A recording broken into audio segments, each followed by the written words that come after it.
I can't believe I'm saying it. Part 2 of tire lightning mod for the 2-inch DeBro tires on the J-3 Cub, which has gotten bloated with all its awesome features. So anyway, I just ran out of memory, and hopefully this will be a short one. That's what I always think. So right here you've got all these layers have been cut through, and I've taken and then cut further holes in through them. And the normal state, the wheel is at 7 grams. The state that it's in now, hub and tire, is at 4. Whoa, that is good. That means, and not only that, but it looks pretty decent. It's not near as bad as a carbon Cub. And look at that, guys. Look how much material I got out of there. I could have like 57 Inums upstairs, and I could have tires on all of them. I'm hoping it's soft enough that as I come along the ground, it's gonna, nah, it ain't gonna do that. So I'm just gonna get that out of my mind right now. So the other thing is, this is a relatively heavy piece. Come on now, 0. Thank you. So I put that on there. We're right at about 4 grams.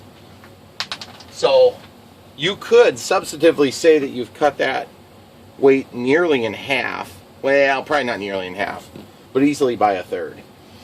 So had a little more resolution on the scale, we could tell you a little better. But I'm real happy with the way that turned out. Now I just got to take a little bit more material off of here, and I'll show you the progress. Okay guys, we got this trimmed down a little bit more. Go ahead and get the scale turned on. We're going to measure these two again. Just keep taking away more and more material, and my scale keeps acting dumber and dumber. So we got that down, showing us 6 now. This is probably going to show us 6 as well.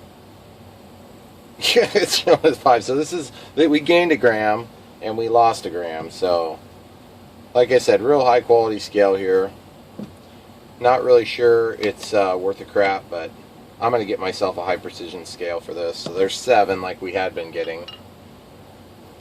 And here's 5, 4, 5, 4. So let's just say it's 4 for all intents and purposes. Clearly we're losing a lot of material, and I just don't know if I want to take any more off. I might poke some holes in the middle with a drill just to really take the edge off there. But then I got to try to put these things back together. And I got one other idea. In these holes, I'm going to try to get a drill bit in and see if I can take some material out in these holes here. Just like that. I might be able to do it. So, yeah, I don't think I'm going to try it. It's just going to end up screwing something up. I think we've got close to, not quite 50%, but probably 60% of the weight. So that's pretty good. I'm going to do the other one real quick here. Okay, so I'm going to try to put this rim back into this tire, and this could be a huge embarrassing failure. So I wanted to make sure I got it on film for you guys to laugh. Okay, so it's going to be a lot easier, I'm guessing. And I found that putting this Phillips screwdriver in here really helped a lot.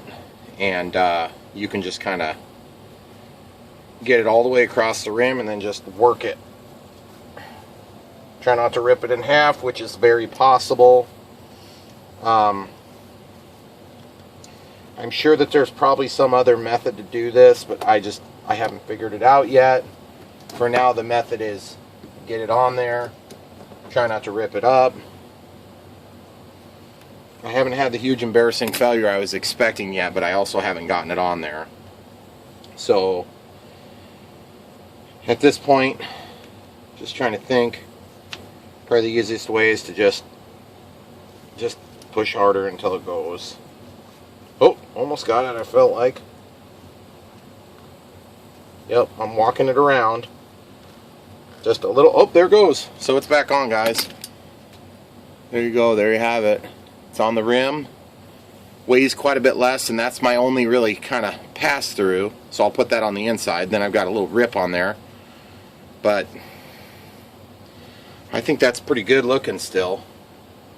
I mean, you can't really hardly tell from either dimension that much. It just looks like more of a worn tire. So I'm excited to see how that's going to perform on the plane. So we'll get the other side done, and then we'll figure out if we're going to do anything for weight savings on the middle. Okay guys, right now as it sits on the scale, all in, we've got the uncut tire here, 2 O-ring washers, or not washers, O-rings, comes up to, it was coming up about 9 grams for all this stuff. Now for some reason it's coming up 7. But what I was going to do is I was going to take off one of the O-rings and just use glue to make a spot to hold the tire from slipping off, because you don't need to have the O-ring. So that's what I'm going to do right now. So I'm feeding this onto a screwdriver just to hold it. I'm taking one of the O-rings and just sliding it all the way to the end. Just going to give it a spray with Kicker away from my CA. Okay, then when I put my CA on there, this is not foam safe. It doesn't need to be because it's just going on here. I'm just going to run it along there. Okay, a couple of drips, and we'll see how that turns out. Hopefully it doesn't decide to stick permanently to my screwdriver. That would kind of stink. But anyway, once I get that set up for a second, then what I'm hoping I can do is just pop the O-ring off and just leave that residue from the glue. And my hope is that that will be enough to keep that wheel on the rim. And it may not be. It may be a huge embarrassing failure. But I kind of don't doubt it. I mean, I kind of doubted it. Seems to have worked in the past for me so far. Okay, so I've just got a little bit of a notch there to catch. And okay, so I'm gonna push this one on there. And I mean, you could probably push it off of there if you wanted to. But you know, I mean, it's not gonna, I don't think it's gonna be a problem. I think the wheel's gonna stay on there. So that's pretty cool. So I can definitely handle that. I don't know if you guys can see that very good, but it's just a little teeny tiny rim of glue that stops it from going through. See, you can hear it. And then I've got the outside over here, the other side that will be shooting out toward me as the, you know, whoever's working on it. And then we'll actually have the O-ring on that. We'll just do 1 drip of glue. And then this sticks onto the plane like this. And that's the one thing I got to figure out is, I can't put this back on. This thing's way too heavy. I don't want to put this back on, but I may need to put just that little spot so that it holds everything in there. And that'd be the clip that would keep it in there. Or I could just bend this and then that would actually bite and allow those to stay. So I'm thinking that's probably what I got to do. So we'll look at doing that next. Give me a second to get it set up. Okay guys, I'm just gonna try to give you a good shot of what I'm doing on this first side, and then you can kind of project it to the other side just like we're doing with the tires. Looks like, you know, I can put this on either side, so for now what we're gonna do is we're just gonna dimple it up, or in our case down, because the plane is upside down here. So the way I did it on the other one was pretty straightforward. I took some needle nose pliers and I held 2 points and bent it. You do have to hold 1 point. So what I'm going to do is I'm actually just going to pull this out of the wing or out of the bottom of the fuse so that there's less risk of damaging the plane. And then I'm going to take this thing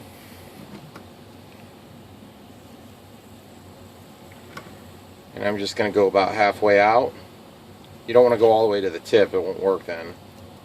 And I'm just going to bend it up just a little bit. Then I'm literally not even going to move it. I'm just going to bend it down a little bit. And you can see there that we got an upward bend and then a downward bend. And then I'm going to move my pliers down and I'm going to reverse the process. Boom, done. So we'll see if that's enough. I don't think it's quite there. Yeah, not enough yet, but we're close actually. It's surprising. So we'll just go up, and then we'll go back down. We'll see how that goes. Yep, not quite enough. We are definitely getting there, which is pretty promising. That's cool. I'm going to have to brace it so that it doesn't bend away from me.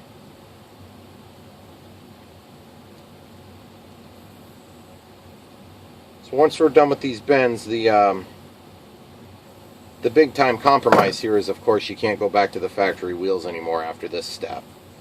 Which sucks, because, you know, what if these things are still crappy? Well, then I'll just make another one of these. Not really that big a deal.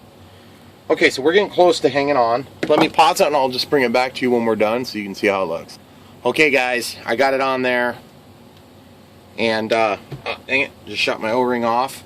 You can see how hard that's holding on because it ripped the O-ring off first. I'm really pulling. You can see about what I had to do there. So now I'm just going to duplicate that on the other side. So it's not a huge bend, but it's just enough to engage the top and bottom of this on the inside, but it keeps it still square. And so that's a nice firm fit. This slides on. If that glue would break, it's not going to allow, this thing ain't going to allow it to just come into the side of the plane or anything. And then this thing here will go on the outside, and it's going to prevent the wheel from coming off. Of course, we're going to put one drip of CA on the end, and so that will drastically reduce our overall weight. Show you when I'm all done. Okay, guys, I wanted to show you this. Got this rim a lot nicer. I feel like I did a better job, and what I was doing different was I was just using this style of tool, and I could get in there and really work the corners. And I never did get to a hollow spot where it would weaken it, and so I've got to still go through yet and cut the holes in here, and then I'll put it all together. Okay, guys, the trick I learned on the second wheel is that you can double up these thicknesses, and just depending on your hole puncher, and then you can get in there, and this is not anything special, it's just a regular plain Jane, but you can have your holes lined up and then stagger them for your 2 or 3 cuts. Okay, guys, so we've got this tire plugged out on the inside, and look how much, I mean, we got, well, it shows up as at least 1 gram, but I guarantee it's a little more than that, because 1 gram, the sensitivity of the scale is not good for that. We're just gonna throw this on here. It says 0 right now. 4. So we cut the weight by 50-60% on that one as well, so we did good. I'm going to show the overall weight here in just a second. I'm going to get it all assembled up. Okay, guys, we got the finished product here. Looks good. It's going to hold up fine, and we're just going to measure it for weight. So we're measuring in at about 13 grams right now total, which incidentally, one of these sides was close to that. Well, that's not true. It was close to like 9 or 10 because we had 2 O-rings and we had more stuff going on. I may be able to get a little bit more out of those brass bushings, but for now they're holding on really good, and we're going to try it and see how the plane flies. And I'm going to give you the overall weight of the vehicle here in just a second. Okay, guys, so we got the plane here. We got the modifications made to it, and we got 0 displayed on the scale. 111, that's what it's saying now. 111, so we're still quite a bit heavier, but I think we were what, like 119 before, so if we saved 8 grams, that should make a huge difference in flight performance. But one could also make the argument that, you know, having a prop that's not damaged would make a difference in flight performance, or maybe even a different pitch prop to begin with. Looks like this one here says it's 575 by 2.5. That's a pretty tame pitch, so you could do a little bit bigger motor and get a little more power. But the other thing too is I want this thing to fly like it did in real life, plus the flap, so I can slow it down even more, so I'm a little bit disappointed. I may have to go in here and like cut out some more material, or go in and take out some of my connectors and things that were there for ease of installation, maybe shorten some of my cabling, and just kind of go through that process and get those things worked out. But either way, I'm excited. I'll give you guys an updated flight video here pretty soon, and we'll go from there. We'll see if we need to move the center of gravity up. In fact, why don't we do that real quick? I got a battery here. We're just going to stuff this in. We don't even care if it's plugged in right now. It just happens to be one of the bigger batteries, so I can only go so far forward. Hopefully it doesn't cause a problem for us. Right now the center of gravity is falling right at about right here. So that's probably a little bit too far back still. But you know what? One other thing I could do that'd be fairly easy would be to maybe even rake forward the landing gear a little bit, because that would bring the CG forward a little bit. So, but I don't know if I want to do that just quite yet. I think I'm going to try it first. We'll see how it flies. Maybe it flies a lot better already with the weight change. If it doesn't, then one thing I'm going to end up probably doing is just opening up this battery bay. The carbon cub has a much deeper well in here, so that will make a little bit of a difference, and should be easy to do. And then plus we can lose a little bit of weight, overall weight. We should be able to get that battery up in there. And here, I'll stuff that up in there, even though it's a little bigger. We'll see how the CG looks now. It feels better. I'll show you where it is here in a second, guys. Oh, a little bit of downward angle. Okay. So it looks like we're right in front of our tape joint there. So that's probably still yet a little bit tail heavy. And there's some things I could probably do to get this thing to not be tail heavy, but I do not want to add any weight to the nose. So I think if I rake these forward, that'll help. But I want to try it. I want to see how it turns out first, and then we'll go from there. But for now, guys, thanks a lot for watching. Another humongously over-length video, but hopefully you guys picked up something you need to learn on. So thanks for watching. Don't forget to like and subscribe.